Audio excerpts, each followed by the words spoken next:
আরে বাসা, তোর তো সামনে বিশাল ফাড়া, তুই আর অল্প কিছুক্ষণের মধ্যে মারা যাবি। বাঁচবি না, বাঁচবি না। এ বন্ধু, এ বাবা তো কি কয় আজকে? আরে বন্ধু, বাবা এসে করতেছে আমি বলে কিছুক্ষণ পর মরে যাবো, আর আমার বলে কি ফাড়া আছে। খেরে তো বাবা হঠাৎ করে এই কথা কইলো, এই বিষয়টা তো খুব চিন্তার বিষয়। এই যাই হোক, তোকে আগে সেফ জায়গায় থুই আসি, তারপর আমি বাবা কাজ যা শুনে আসি কি করলো। এ বন্ধু ভয় করিস না, নু তো ভালো জায়গায় সেফ জায়গায় ঠিক আছে।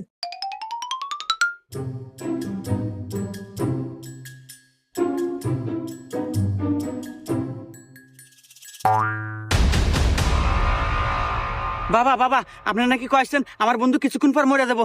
বাবা কিসে মরবো, এলা ঘটনা খুলে এখন বাবা। আরে তোর বন্ধুর কপাল বিলে তাকাই দেখি বিশাল বড় ফাড়া, কিন্তু আমার গণনায় করতেছে এতক্ষণে তোর বন্ধু শেষ। বাবা কি কন শেষ মানে কি ভরে বাবা? শোন